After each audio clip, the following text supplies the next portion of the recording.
Məlum olduğu kimi son 2 gündə sosial şəbəkələrdə və kütləvi informasiya vasitələrində bu mövzu işıqlandırılmışdı və 07 avqust 2026-cı il tarixdə də kütləvi informasiya vasitələrinin nümayəndələri və o cümlədən sizin Baku TV-nin əməkdaşları da ərazidə olmuşdular, ümumi ərazi ilə tanış olmuşdular. Məlumat üçün bildirək ki, bizim əməkdaş da açıqlamasında qeyd elədi və bizim açıqlamamız olub bununla bağlı. İlüsu Milli Parkı yaradılandan, ötən ilin iyul ayından yaradılandan bu günə qədər bizim ərazidə müəyyən istiqamətdə işlərimiz davam etdirilib və 4 marşrut seçilib. Həmin 4 marşrut İlüsu Milli Parkında biri də Ramramay şəlaləsidir ki, bu Milli Parkdan əvvəl nəzarətsiz qalmış bir ərazi olmuşdu. Biz 13.966 hektarda yaradılan Milli Parka Ramramay şəlaləsində əlavə etməklə o zonada həm infrastrukturun, həm fauna floranın qorunması istiqamətində artıq ötən ildən işlərə başlamışıq. Bir neçə dəfə bizim yerli qurumun əməkdaşları və yerli icra orqanlarının dəstəyi ilə həmin ərazilərdə yolla bağlı müəyyən işlər görmüşdülər. Nəqliyyat vasitəsi ilə yolda seldən, yağışdan, daşqından sonra əmələ gələn iri daş parçaların və yolun hamarlanması işlərini həyata keçirmişdilər. Bir məlumatı da verim ki, Ramramay şəlaləsi İlüsu kəndindən təxminən 1,5 kilometr uzaqlıqda yerləşən və dəniz səviyyəsindən 1550 metr hündürlükdə yerləşən bir ərazidir. Həmin əraziyə gedən yol yüksək mailli sərt dağ yolundan ibarətdir. O yol hansı ki, hər yağış yağandan sonra yağışın gətirdiyi, selin gətirdiyi daşlar, iri daş parçaları həmin yola gəlir ki, bunu da bizim əməkdaşlar eyni zamanda o nəqliyyat vasitələrinin sahibləri də düz qeyd edirlər. Milli Park yaranmamışdan əvvəl nəqliyyat vasitələrinin sahibləri həmin yolun müəyyən hissələrdə özlərinin öz gücü ilə təmir ediblər. Amma Milli Park yaranandan sonra bizim əməkdaşlar mütəmadi həmin o görünür, kadrlardan da görünür. Xaliq müəllim, üzr istəyirəm. Söylədi oradakı sürücülərdən biri ki, bir həftə əvvəl öz pulumuza 300 manat verib bu yolu düzəltmişik. Elçin müəllim, mən tam səmimi deyirəm ki, ötən il Milli Park yaranandan sonra bizim əməkdaşlar bir neçə dəfə o yolda tam ağır texnika ilə, əllə təmir işləri aparılmışdı. Kadrlardan da görünür ki, o dağ yoldur, sərt yoldur və orada bu dəqiqə hər hansı bir üzü payıza, qışa gedir, hər hansı bir digər işlərdən söhbət gedə bilməz. O növbəti illərdə biz açıqlamamızda da qeyd eləmişik ki, infrastrukturun qurulması istiqamətində ardıcıl baxılacaq. Bu Milli Park yeni yaradılmış Milli Parkdır. Sanki körpə bir uşaq kimi yeni addımlarını atır. Bizim hamımız bunu dəstəkləyib və... Xaliq müəllim, bu məsələni çox yaxşı qeyd elədiniz, körpə uşaq kimi.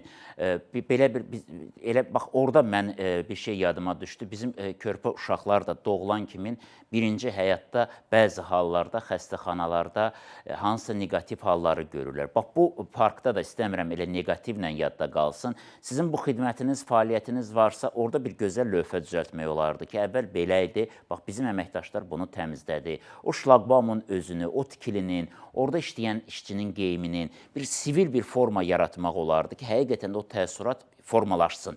Açığı deyim ki, o təəssüratı yaratmır bu görüntülər. Digər tərəfdən də başqa bir vətəndaş orada dedi ki, Bakıdan gəlmişəm, nə qədər məsafə qət edəndən sonra mənə dedilər, geri qayıt, təzədən bilet al. Yəni, bax, bunu bütün təkmilləşdirmək, təkmil bir formada düzəltmək daha yaxşı olmazdımı sizcə?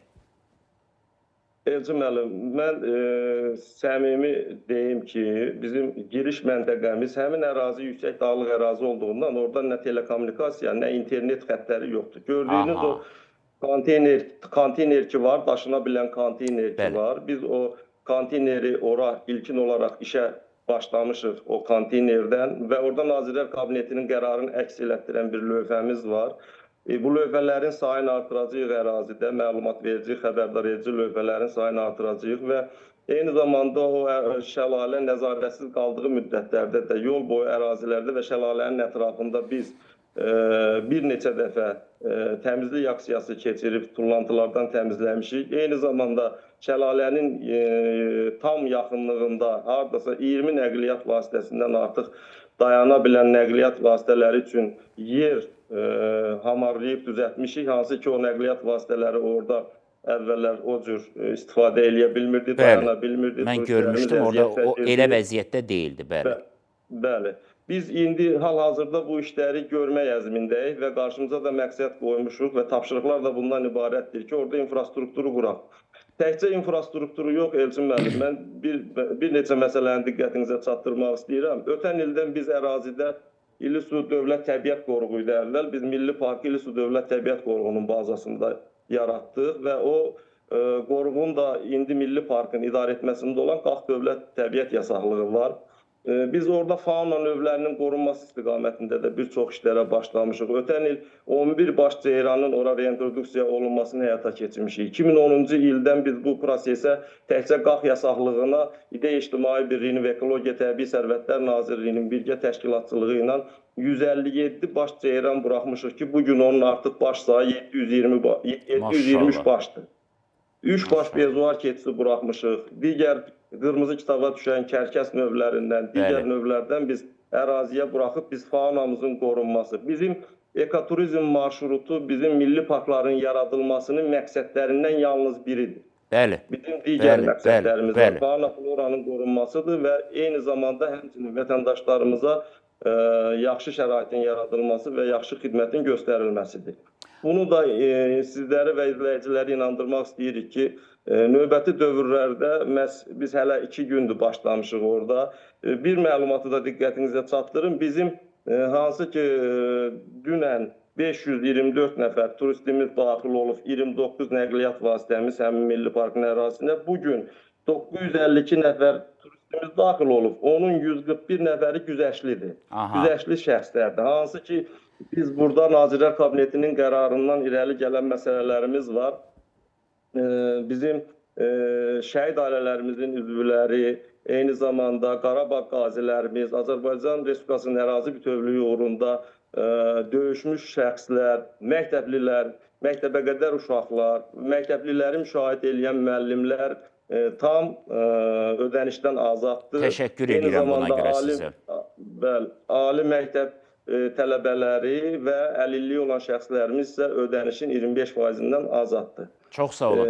Xaliq müəllim, bax elə kifayət qədər səmimi və gözəl aydınlatma verdiniz. Mənim üçün də mənzərə aydın oldu. Mən düşünürəm ki, tamaşaçılar üçün də aydın oldu və neçə gündür bu sosial mediada yayılan məsələlərə elə bizim sujetimizdə də, bax siz özünüz bu cür cavab versəydiniz, məncə heç biz bu mövzunu bugün bu qədər işıqlandırmazdıq.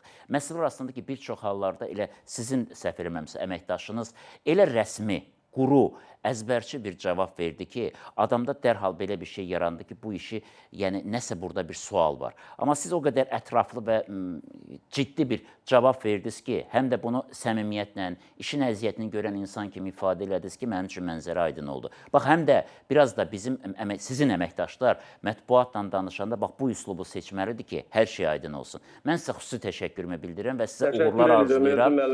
Yaratdığınız şəraitə görə. Siz təşəkkür ki, bəli, hər şeyi aydınlaşdırdınız. Minnətdaram sizə. Çox sağ olun. Davam eləyək.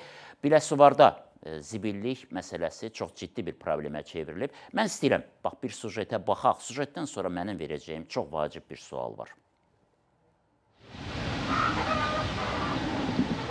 Burada necə meh vurur, biz pramora. Bütün xəstəlik demək olar, təsəvvür elə ki, nəfəs almaq olmur. Burada nətərlə toyuq ölüsü də var, it ölüsü də var, hər şey var burada. Baxın da buna. Belə iş olar, belə yaşayış olar. Buna baxın.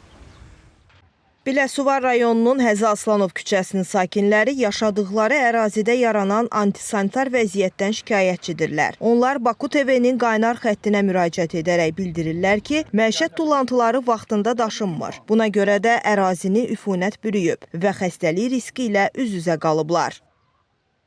5 ildir ki, mən bura gəlmişəm, təqaüdə çıxıb gəlmişəm. Mən gələndən burada təmiz hava görmürəm. Bu millət mən başa düşmürəm. Bu zibili də bura atmaq əvəzinə aparıb çayın da içine atırlar. Onun da ki, orada su dəydikcə ona, o da orada şişir. Bəli, oradan bir sənə iyi gəlir ora. Nəfəs almaq mümkün deyil.